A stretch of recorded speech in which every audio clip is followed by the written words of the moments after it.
चलिए, हमने screen recording फिर प्रारंभ कर दिया, ठीक है ना? जी आचार्य। चलिए प्रारंभ करते हैं। ओम सदाशिव समारंभाम अथ पाणिनीय मध्यमाम अस्मदाचार्य पर्यंताम वंदे गुरु परंपराम। वाक्यकारं वररुचिं भाष्यकारं पतंजलिं पाणिनिं सूत्रकारं च प्रणतोऽस्मि मुनित्रयम्। सर्वेभ्यो नमो नमः। कल हमने सवर्ण संज्ञा के विषय में काफी सारी चीजें जानी थी और आज हमने फिर सवर्ण संज्ञा के विषय में तैयार किया, क्योंकि कल थोड़ा जल्दी जल्दी कर दिया था, पर कुछ लोगों को उसमें बाद में समस्या हो रही थी, मेरे पास मैसेज आए जिसके कारण हमने निर्णय लिया कि इसको भी थोड़ा आप लोगों के सामने अच्छे तरीके से दर्शाएंगे, जिससे कि आपको लघु सिद्धांत कौमुदी के मूल में जो पंक्तियां हैं उनका अवगमन ठीक से हो सके। तो आइए, यहाँ पर ब्लैक अक्षर हैं वो ग्रंथ की मूल पंक्तियां हैं, ये ध्यान रखना, और जो नीले अक्षरों में दिया हुआ है वह उनका एक अर्थ किया गया है, थोड़ा एक सरल अर्थ आप लोगों के लिए। तो आइए पढ़ना प्रारंभ करते हैं सवर्ण संज्ञा के विषय में एक बार से फिर, और इसके बाद फिर चलेंगे दूसरी चीजों पर। तो सवर्ण संज्ञा विधायक सूत्र है तुल्यास्य प्रयत्नम सवर्णम। तुल्यास्य प्रयत्नम सवर्णम सूत्र से सवर्ण संज्ञा की जाती है, यह है वो सूत्र। तो सवर्ण संज्ञा की क्या कंडीशन है जब सवर्ण संज्ञा होती है? उसके लिए कंडीशन आपको बस यही ध्यान रखनी है, इसमें तालवादी स्थानम जो सबसे पहले दिया है।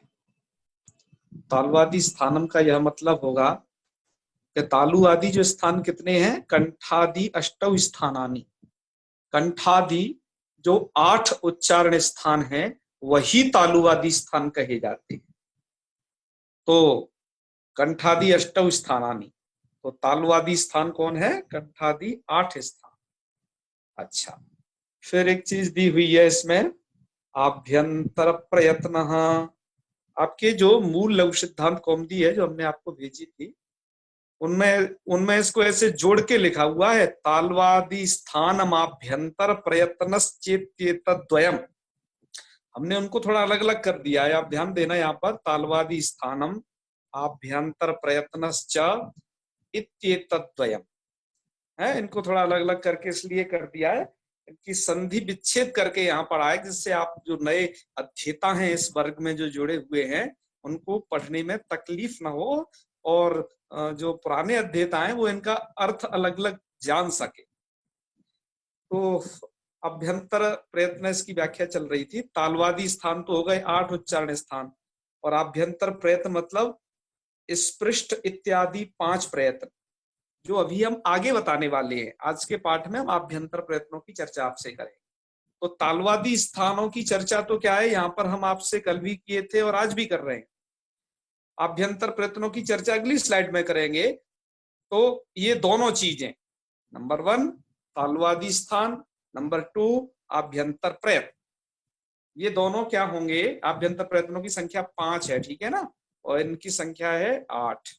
चलिए, तो तालवादी स्थान और आभ्यंतर प्रयत्न, यस्य ये न तुल्यम एतद्वयम। एतद्वयम का मतलब ये दोनों चीजें, फर्स्ट तालवादी स्थान और सेकंड आभ्यंतर प्रयत्न, ये दोनों चीजें यस्य ये न तुल्यम, ध्यान दीजिए, यस्य अर्थात जिस वर्ण के और ये न अर्थात जिस वर्ण से। यस्य अर्थात वर्णस्य, ये न अर्थात वर्णेन, अर्थात जिसके जिस वर्ण से तुल्य होंगे, तुल्यम अर्थात समान होंगे।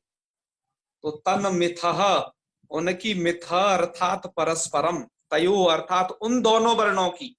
कौन से दोनों वर्ण? कि जिन वर्णों का, उन जिन 2 वर्णों का तालवादी स्थान नंबर 1, नंबर 2 आभ्यंतर प्रयत्न क्या होगा? समानम, समानम और तुल्यम अर्थात एक जैसा होगा। एक जैसा का मतलब यह है कि जैसे किसी वर्ण का उच्चारण स्थान कंठ है, एक का तो दूसरे का भी कंठ है, और आभ्यंतर प्रयत्न भी यदि समान है, दोनों चीजों का मैच होना चाहिए। तालवादी स्थान स्थान का और आभ्यंतर प्रयत्न यदि एक वर्ण के दूसरे वर्ण के तुल्य हैं तो उनकी परस्पर में क्या हो जाती है, उनकी हो जाती है सवर्ण संज्ञा। तो परस्पर में सवर्ण संज्ञा का मतलब क्या है, यह सवर्ण संज्ञा एक की संज्ञा नहीं है, दो की मिलकर के संज्ञा है, दो वर्णों की मिलकर के ये सवर्ण संज्ञा है, इस बात को आप याद रखें। तो ये तो आपने सूत्र का अर्थ समझा होगा। सूत्र के अर्थ के बाद ये वार्तिक का अर्थ आया है। इस वार्तिक के अर्थ को हम आपसे थोड़ी देर में नीचे वाले को जब इसको पढ़ा लें थोड़ा अथस्थानानी को, इसके बाद में आपको समझाने का प्रयत्न करेंगे ऊपर जो वार्तिक है उसके अर्थ को। चलिए तो हम पहले स्थानों को समझ लेते हैं कि वो अब शंका हुई, अब इसमें प्रश्न हुआ कि आपने जो तालुवादी 8 स्थान ये बताए थे ये कौन कौन से हैं और किस वर्ण का कौन सा उच्चारण स्थान होता है, ऐसा मन में जिज्ञासा हुई। तो अब उनको लघु सिद्धांत कौमुदी में बताना आरंभ किया। यहाँ पर आप सभी अध्येताओं को सूचित किया जाता है कि सूत्र का अर्थ सिर्फ इतना ही है, आप जो देख पा रहे होंगे ये सूत्र का अर्थ इतना मात्र है। बाकी इसमें क्या दिया हुआ है, बाकी तो इसमें पूरा का पूरा उच्चारण स्थानों के बारे में बताया है, आभ्यंतर प्रयत्नों के बारे में बताया है, वो अलग प्रकार की व्याख्या है। सूत्र का अर्थ इतना है, जो नए छात्र होते हैं वो ये समझते हैं अरे इस सूत्र का तो बड़ा भारी अर्थ है, तो वह बड़ा भारी अर्थ नहीं है, अर्थ सिर्फ इतना ही है जो सूत्र के अनुसार अनुवृत्ति वगैरह और विग्रह वाक्य योजना करके जो बनता है वो अर्थ इतना ही है जो आपको ये रेड सर्कल में दिखा रखा है। और बाकी तो बाकी क्या है, बाकी तो जैसे यहाँ पर अब आ गई तालुवादी स्थान, और है तो ये तालुवादी स्थान होते कौन हैं, तो उसके लिए इतनी सारी बातें आपके मूल किताब में लिखी हुई हैं। किताबों में प्रायः यह शब्द नहीं लिखा है अथस्थानानि, ये हमने आपके सुविधा के लिए ये जोड़ दिया है कि ये अथस्थानानि क्या चीज है, अर्थात ये वर्णों के उच्चारण स्थान कौन कौन से, आपकी सुविधा के लिए हमने इसको जोड़ दिया है। बाकी नीचे की पंक्तियां यथावत लिखी हुई। तो आइए अब नीचे पंक्तियों को देखते हैं, ये अथस्थानानि क्या क्या है ये स्थान। तो आप लोगों के सामने अब ये प्रस्तुत है स्थान। आप मूल पंक्तियों को देखेंगे, जो मूल पंक्तियां हैं आपकी लघु सिद्धांत कौमुदी की, उनको हमने सबको ब्लैक कलर में कर रखा है, आप ध्यान रखना। और ये येलो कलर में इनकी थोड़ा बहुत व्याख्या है, तो जो नए लोग हैं उनके लिए, वैसे तो इस मूल से ही अर्थ की अवगति हो रही है, अर्थ को समझने में कोई दिक्कत नहीं आएगी। तो फिर भी आप लोगों के लिए उच्चारण स्थानों को एक बार बताया जा रहा है। तो क्या है इनका कि अकुह विसर्जनीयानाम, देखो क्या आपके मूल में पंक्ति लिखी है अकुह विसर्जनीयानाम कंठ, ये वाली बात। इसका मतलब यह हुआ कि अ का मतलब ये अ नाम का ये वर्ण, और कु का आगे लिखाई हुआ है, कु माने होता है पूरा कवर्ग, कवर्ग का मतलब हुआ का ख ग घ ङ और ह, ठीक है। और विसर्जनीय का मतलब हो गया ये विसर्ग। इनका उच्चारण स्थान क्या होता है, तो आपको बोलना है कंठ। इनका उच्चारण स्थान कंठ होता है, ठीक है जी। इनका उच्चारण स्थान कंठ आपको समझना है। तो कवर्ग के पूरे 5 अक्षर अ और ह और विसर्ग, इनको इनका उच्चारण स्थान कंठ। अच्छा, फिर आगे दिया हुआ है ई अर्थात ई वर्ण, चू का मतलब होता है चवर्ग, य और ये वाला स, ध्यान दीजिएगा कौन सा वाला स, ये वाला स, इनका उच्चारण स्थान क्या है, तालु है। इनको आप तालु उच्चारण स्थान समझना चाहिए। अच्छा, फिर आगे है री, ये वाला वर्ण, टू का मतलब हो गया टवर्ग, और र का मतलब हो गया ये, और श का मतलब है ये आपका ये वाला मूर्धन्य श। इनका उच्चारण स्थान क्या है, इनका उच्चारण स्थान है मूर्धा। ठीक है, तो इनका उच्चारण स्थान है मूर्धा। और है ली, आगे वाला देखिए ये वाला, और तू का मतलब तवर्ग, और ये ल आप जानते ही हैं, और ये वाला स, इनका उच्चारण स्थान क्या है? दंताहा, अर्थात दंत का समीपवर्ती देश इनका उच्चारण स्थान है। आप इनको उच्चारण करके देखिएगा भी, आप जब उच्चारण करोगे तो आपकी जिह्वा उन स्थानों पर टकराएगी। अच्छा, अब आगे बढ़ते हैं। आगे का जो व्याख्यान था, उ मतलब ये वाला उकार, उ का मतलब होता है पवर्ग, और ये उपधमानीय, इनका उच्चारण स्थान ओष्ठ है। तो ये उपधमानीय क्या होता है? तो मैंने आपसे कहा था कि हम उपधमानीय के बारे में, ये जो उपधमानीय है इसके बारे में, और ये जिह्वा मूलीय के बारे में, आपको इन दो के बारे में आपको जो जानकारी देंगे वो इस तुल्यास्य प्रयत्नम सवर्णम के नीचे थोड़े लास्ट में देंगे, क्योंकि वहीं पर ये आया हुआ है। अभी तो आप सिर्फ इतना याद रखिएगा कि ये उपधमानीय का उच्चारण स्थान ओष्ठ है, और यह जिह्वा मूलीय है कोई, इसका उच्चारण स्थान जिह्वा का मूल भाग है। ठीक है ना? इनको हम, ये होते क्या है उपधमानी जिह्वा मूलीय, ये आगे हम इनको समझेंगे, आप चिंता न करें, वहीं पर इन्हें स्पष्ट करेंगे। तो इनका मतलब हो गया उ और पवर्ग, उ का मतलब पवर्ग, और उपधमानी का उच्चारण स्थान ओष्ठ है, अर्थात ओष्ठों से इनका उच्चारण होता है, ओष्ठों की सहायता ज्यादा है इसमें। फिर आगे लिखा है, ये 5 वर्ण आप देख रहे होंगे, य म न न, यहां तक इनका उच्चारण स्थान क्या है? नासिका, नंबर 1 इनका उच्चारण स्थान नासिका है। और आपने मित्रों ये देखा होगा, ये क वर्ग में ङ आ जाता है, ये वाला ङ किस में आ जाता है? क वर्ग में। तो च के लिखने से क्या होगा? लास्ट में जो च लिख दिया ना, तो इसका अर्थ यह निकलेगा कि नासिका तो उच्चारण स्थान है ही, च मतलब और भी है कुछ, क्या कि ये जहां अपने अपने वर्गों में आए हैं वो जैसे य किस में आया है? अपने च वर्ग में आया है, तो इसका उच्चारण स्थान अब 2 हो जाएंगी। एक इसका उच्चारण स्थान हो जाएगा तालु, और दूसरा नासिका हो जाएगा। तो अब यहां से आप दो उच्चारण स्थान समझना इनकी।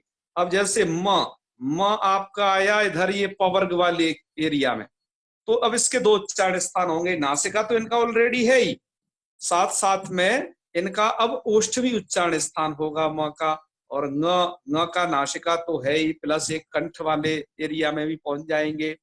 और ण का उच्चारण स्थान क्या है? मूर्धा, मतलब नासिका तो ये तो है ही सबका, ये तो कॉमन रहेगा, और ण का एक ये मूर्धा भी इधर आप देखिए, यहाँ भी ये पहुंच जाएगा। और न आप ऊपर ही चले जाइए, तवर्ग तो ऊपर ही दिया हुआ है, तो यहाँ पर ये दंत उच्चारण स्थान हो जाएगा इस ना का, तो नासिका के साथ साथ दंत हो जाएगा। तो इनके क्या होंगे? इन वर्णों के 2 उच्चारण स्थान होंगे। ठीक है ना? तो यह आप ये 2 उच्चारण स्थान इनके समझे। अब यहां से क्या है, 2 उच्चारण स्थान आरंभ हो रहे हैं। अब इधर भी देखिए, ए दयितो कंठ तालु, 2 उच्चारण स्थान का मतलब इनको उच्चारण करने में 2 जगह इनका उच्चारण होता है। पहले तो उन्होंने स्थानों से होता हुआ नासिका बाद में हो जाता है, ये मतलब। और ए दई तो कंठ तालु, ए दईता, ए और आई, ए दई मतलब ए और आई, इनका उच्चारण स्थान क्या है? कंठ तालु, अर्थात कंठ तालु से एक साथ इनका उच्चारण होता है, ये कहने का मतलब। इसी तरीके से ओदौतो कंठोष्टम, ओदौतो का मतलब है ओ और औ, इनका उच्चारण स्थान क्या है? कंठ और ओष्ठ। और अब बचा ये व, इसमें व, तो वकार मतलब व का उच्चारण स्थान क्या है? दंत प्लस ओष्ठ, दंतोष्ठम, ये 2 से उच्चारण होगा।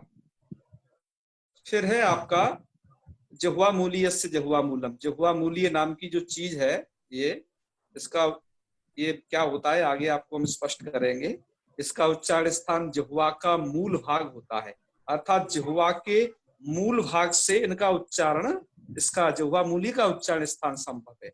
मैंने आपको बताया, ध्यान रखिएगा, जिह्वा मूली की जानकारी आगे दी जाएगी, और ये उपधमानीय क्या होता है इसकी जानकारी आगे आपको दी जाएगी। अब लास्ट में लिखा है नासिका अनुस्वारस्य।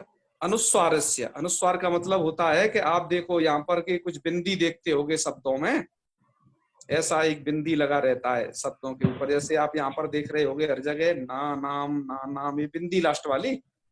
तो इस अनुस्वार, इसको एक बिंदी को कहते हैं अनुस्वार संस्कृत में। तो इस अनुस्वार का उच्चारण स्थान क्या होता है? नासिका। ध्यान दीजिए, अनुस्वार का उच्चारण स्थान क्या है? नासिका। नासिका से बोला जाता है इसे। तो हमारा जो उच्चारण स्थानों का जो विवेक है, इतने प्रकार के उच्चारण स्थान है, वो सब आप लोगों को बता दिए गए हैं। और अब इन उच्चारण स्थानों में यदि आपको कोई दिक्कत हो तो उसे अभी पूछ लेना, पर अभी एक बात आपको बता देते हैं हम पहले, तब वो आप हमसे प्रश्न करना। अब ये बात है कि जो हमने कहा था ये ऊपर वाली वार्तिक को बताएंगे तो मैं, तो अब उसका बताने का समय आ गया है इस वार्तिक के अर्थ। री ली वर्णयो, ये दो वर्ण है मित्रों, री और ली। अब क्या है, री का उच्चारण स्थान क्या है? इनमें से आपको ढूंढना है। तो री का उच्चारण स्थान जब आप देखोगे तो री का उच्चारण स्थान है मूर्धा, क्योंकि देखो आपने यहाँ री देखा, तो री का उच्चारण स्थान क्या है? मूर्धा। मूर्धा। और ली का उच्चारण स्थान क्या है? तन। तो री का उच्चारण स्थान हो गया मूर्धा और ली का हो गया दन। इन दोनों के उच्चारण स्थान एक हैं या अलग अलग हैं? आप हमें बताएं, इनके उच्चारण स्थान एक हैं या अलग अलग हैं? अलग अलग है। सब लोग समझ गए ना? इनके उच्चारण स्थान बिल्कुल अलग अलग हैं। री का उच्चारण स्थान मूर्धा है, री का दंत है। आपका सूत्र क्या कहता था? तुल्यास्य प्रयत्नम सवर्णम किस कंडीशन पे सवर्ण संज्ञा करता था? वो ये कहता था जिनके तालुवादी स्थान और आभ्यंतर प्रयत्न होने चाहिए, तुल्य मतलब समान होने चाहिए, तभी सवर्ण संज्ञा होगी। तो री और ली का उच्चारण स्थान अलग था, री का मूर्धा था, ली का दंत था, जिसके कारण इनका उच्चारण स्थान भिन्न भिन्न है। उच्चारण स्थान के भिन्न भिन्न होने के कारण इनकी सवर्ण संज्ञा नहीं प्राप्त हो सकती थी, इनकी सवर्ण संज्ञा नहीं हो सकती थी सूत्र के अनुसार। लेकिन अब उनकी सवर्ण संज्ञा करना इष्ट है, कुछ जगह के लिए उनकी सवर्ण संज्ञा करना आवश्यक है, व्याकरण की कुछ रीति है उनके लिए।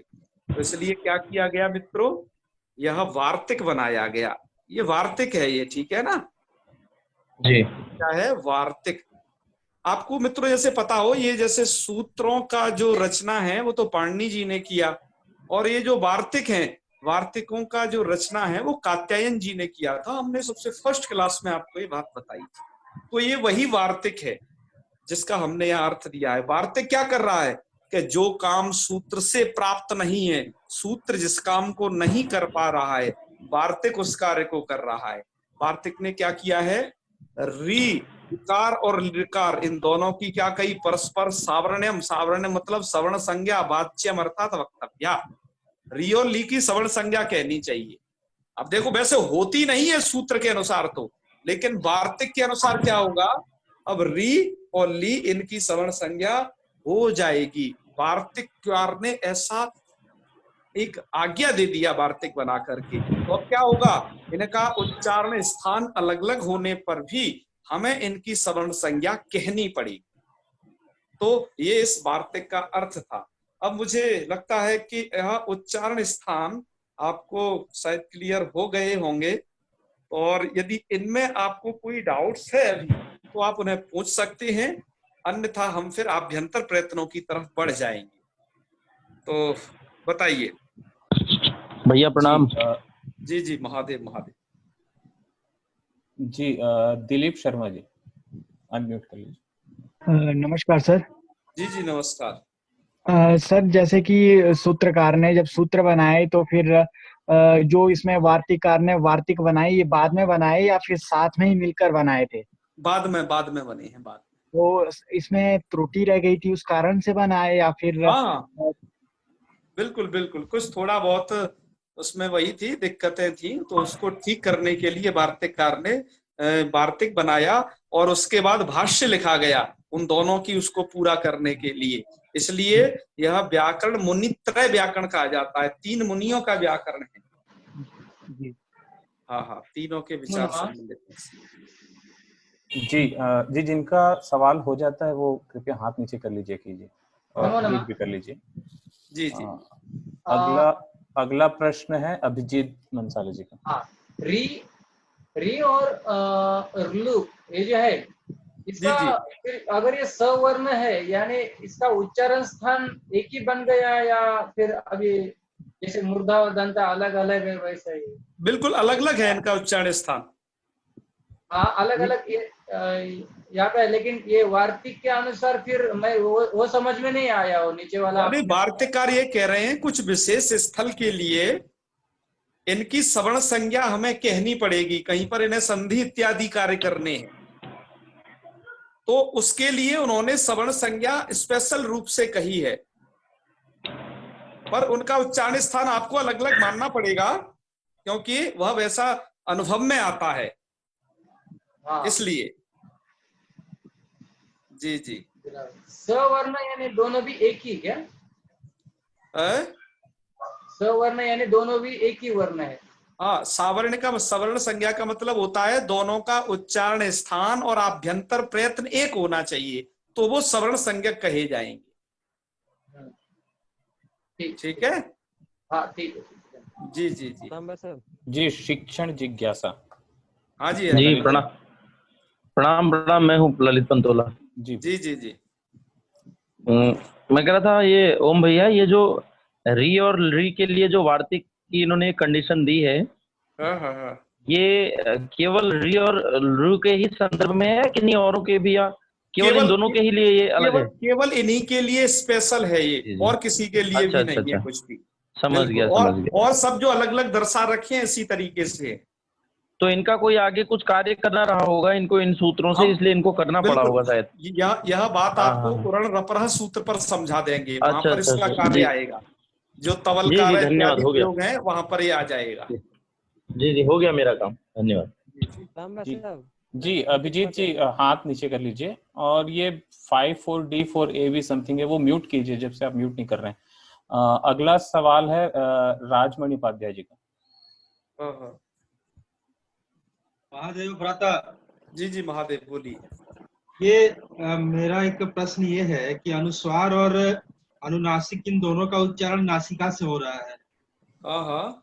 तो फिर दोनों में अंतर क्या है? दोनों में अंतर क्या है?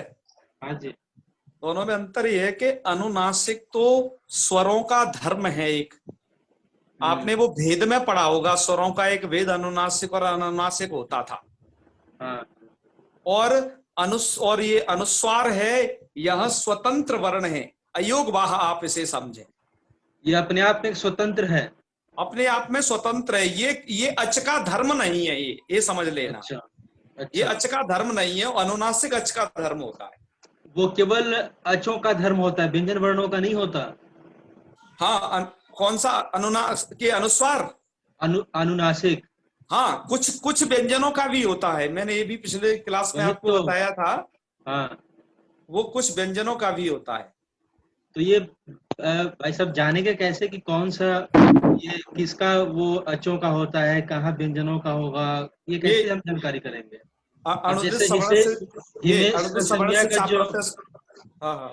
हिमेश रेशमिया का जो उदाहरण दिया था आपने कल, जी जी, उनका तो एक नासिका दोषी है, वो कोई किसी भी गाने को नाक से ही गाता है वो।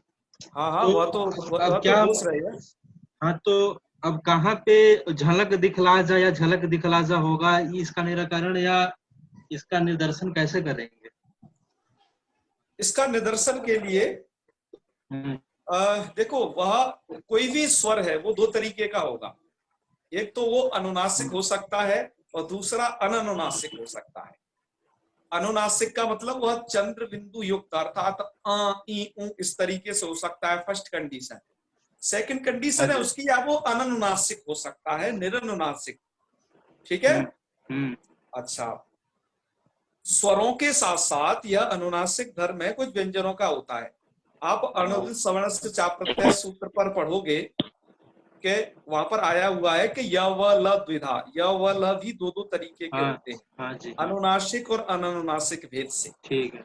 तो वहां भी य व ल इस तरीके से दिया हुआ है। तो ठीक है। यह क्या है कि कुछ इसलिए मुखनासिका वचन अनुनासिका सूत्र में अच की अनुवृत्ति नहीं है, वहां वर्ण सामान्य की संज्ञा की गई है।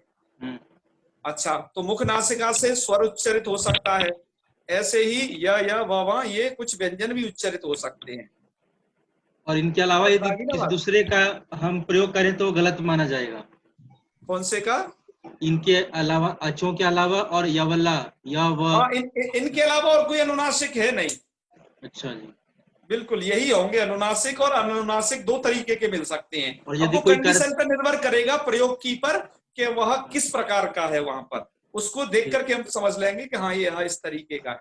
तो कुल मिला के व्यवहार से जानकारी प्राप्त हो सकती है इसका? हाँ, व्यवहार से, बिल्कुल व्यवहार से ज्ञान हो सकता है। यस यस यस, ठीक है भाई साहब, धन्यवाद।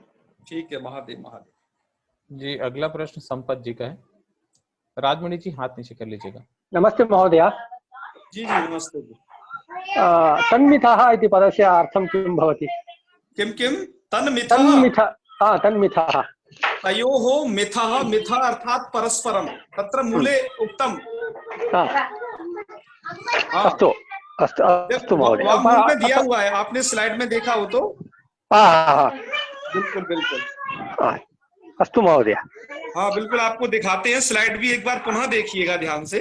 हमने मूलार्थ को जरूर यहाँ पर स्पष्ट किया है कि हमारे कोई भी अध्येताओं को कोई समस्या न हो, अतः ये मूलार्थ अवश्य स्पष्ट हम करते हैं।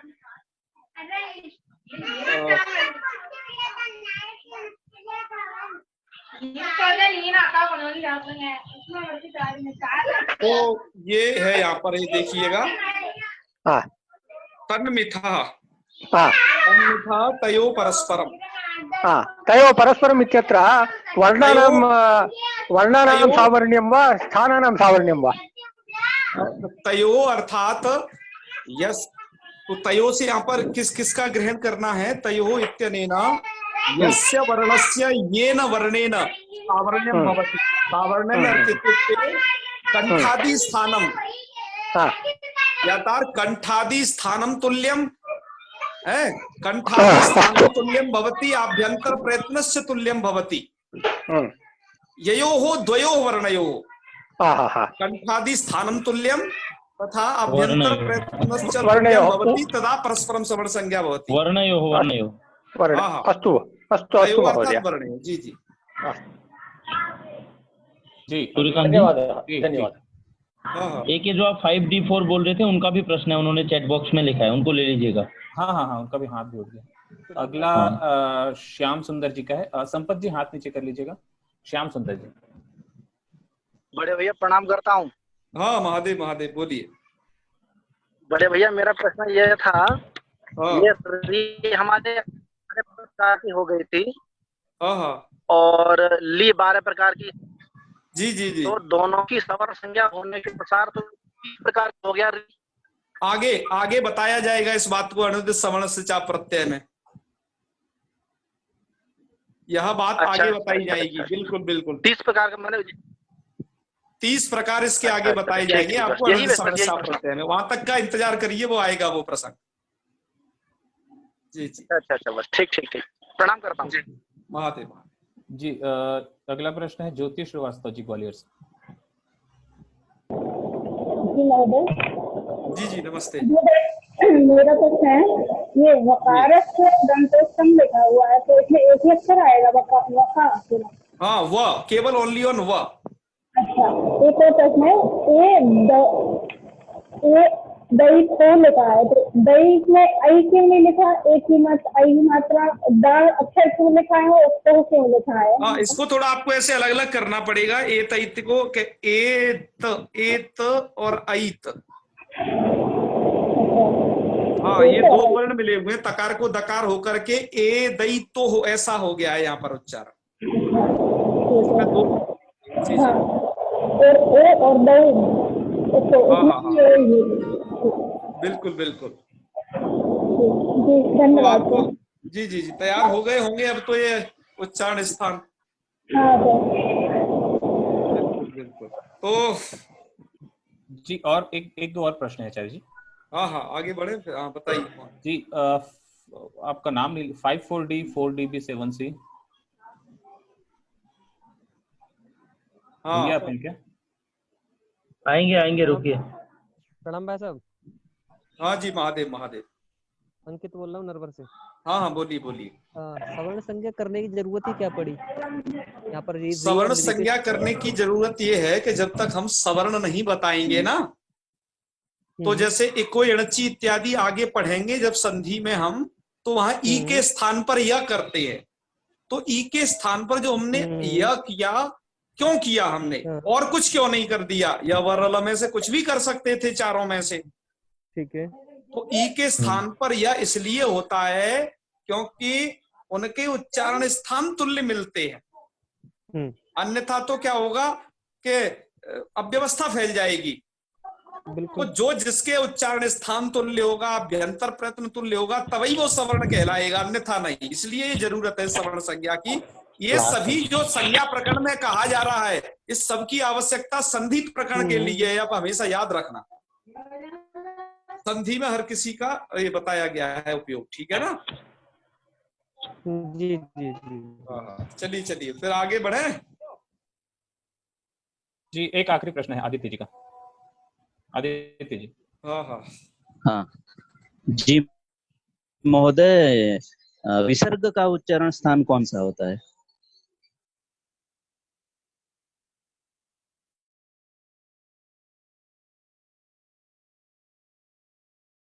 क्या लिखा है इसमें? कंठ लिख दिया है ना?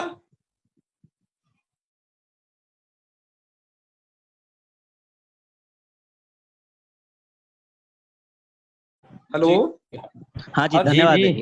हाँ जी इसमें कंठ लिखा हुआ है। हालांकि शिक्षा आपके लिए, और एक और बात बता दें, जब आपने पूछे ही लिया तो कि विसर्गों का उच्चारण स्थान कंठ है, लेकिन वास्तव में जो शिक्षाकार है ना, पाणिनि शिक्षा इत्यादि, उन्होंने इनका जो है सभी अयोगवाहों का उच्चारण स्थान क्या माना है कि जिसके बाद ये आएंगे वही इनका उच्चारण स्थान हो जाएगा।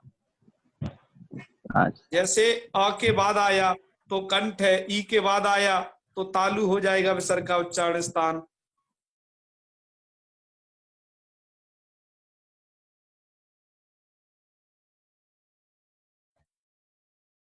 और ऊ के बाद आए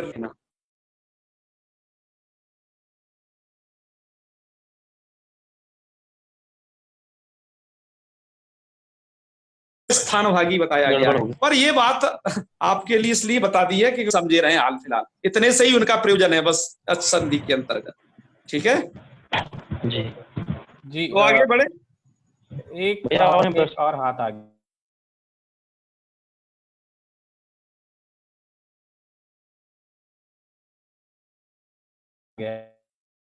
वाला जब बता रहे थे उस समय मेरा जरा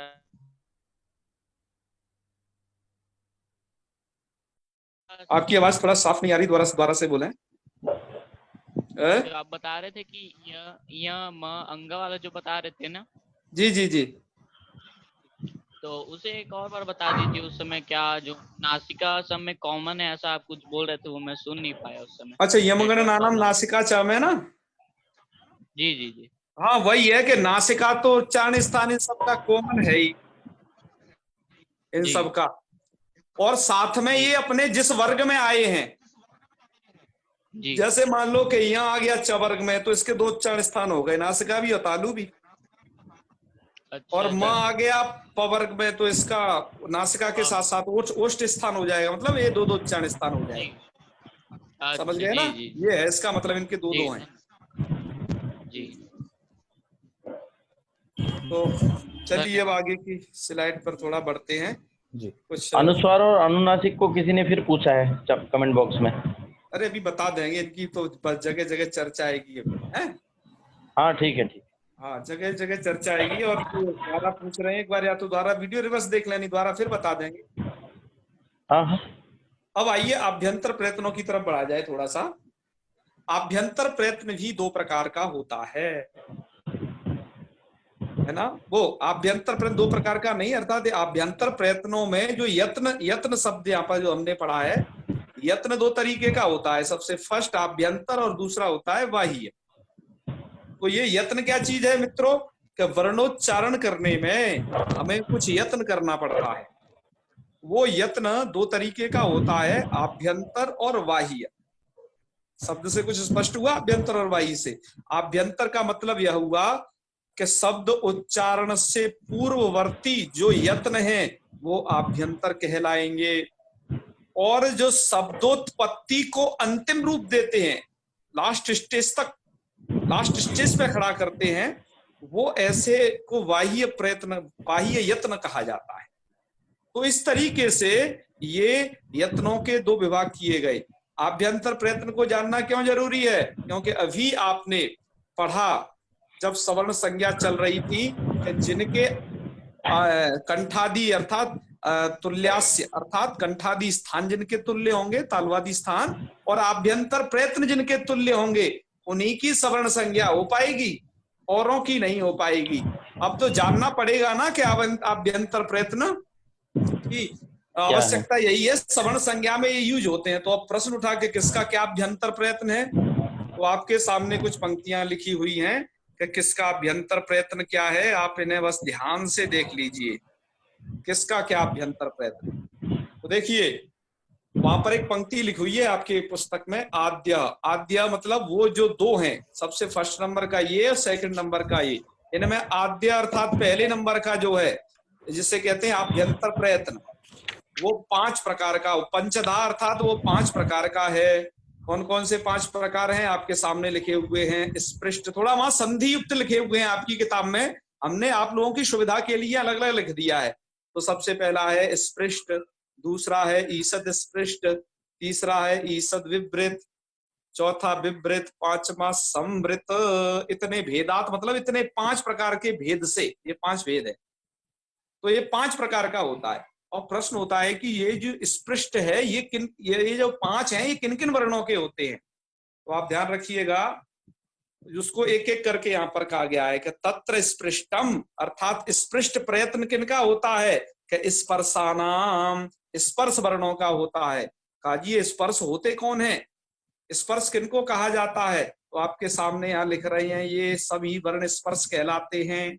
ये 25 वर्ण जो क से लेकर के म तक के जो वर्ण हैं ये स्पर्श हैं। यदि हम इनमें से किसी का भी आपसे अभ्यंतर प्रयत्न पूछें तो आप बताइएगा कि इनका अभ्यंतर प्रयत्न क्या है, स्पृष्ट अभ्यंतर प्रयत्न है।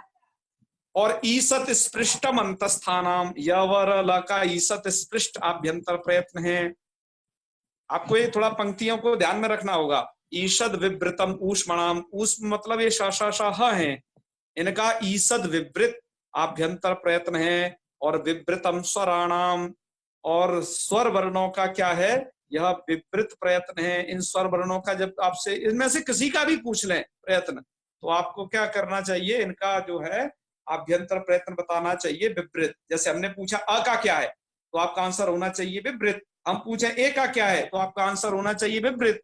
अब ऐसे हम पूछे इसमें ट का क्या है, तो ट देखो यहाँ आया हुआ है, तो इस ट का आपको क्या बताना पड़ेगा कि ये इसका ना इसकी ये है स्पृष्ट। हम पूछे कि ल का क्या है, तो आपका क्या उच्चार होना चाहिए, ल यहाँ है तो इसका है ईसत स्पृष्ट। इसी तरीके से आप तैयारी कर लेना। और ये लास्ट का जो 5वां नंबर का है, ये समृद्ध विपरीत का कुछ झगड़ा, इसको हम आपको बताते हैं कल की क्लास में। तो आज के लिए हम इतना ही रखते हैं आप सभी लोगों के समक्ष।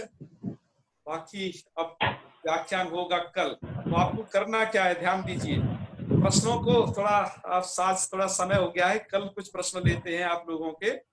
आपको करना क्या है, हम किसी भी वर्ण का उच्चारण स्थान पूछे आपसे, पूछे ट, तो आपका तुरंत उत्तर होना चाहिए बेटो साणा मूर्धा, ट का मूर्धा है। हम आपसे पूछे प, उच्चारण स्थान बताइए, तो आपका क्या होना चाहिए उच्चारण स्थान, सोच के, अरे उपपद्वनियानाम ओष्ठम, इसका ओष्ठ उच्चारण स्थान है। आपको प्रत्येक वर्ण का उच्चारण स्थान तैयार होना चाहिए। अभी आभ्यंतर प्रयत्न बताए, आभ्यंतर प्रयत्न तैयार होने चाहिए। ये दोनों आवश्यक है आपको संधि सीखने के लिए, इन दोनों की आवश्यकता पड़ेगी। तो इन दोनों को आप थोड़ा अभ्यास करके लाइएगा, और फिर एक आध दिन आप लोगों का थोड़ा टेस्ट वगैरह भी लेने की कोशिश करते हैं कि आपको हमारे द्वारा पढ़ाया हुआ कितना आ रहा है। तो ये भी थोड़ा हमें पता चलना चाहिए आप लोगों के माध्यम से। तो आज इतना ही रखते हैं, बाकी अब अगली क्लास में करेंगे, ठीक है जी आचार्य जी। चलिए तो शांति मंत्र कर लेते हैं। ओम सर्वे भवन्तु सुखिनः, सर्वे सन्तु निरामयाः, सर्वे भद्राणि पश्यन्तु, मा कश्चित् दुःखभाग् भवेत्। ओम शांति शांति शांति। सर्वेभ्यो नमो नमः।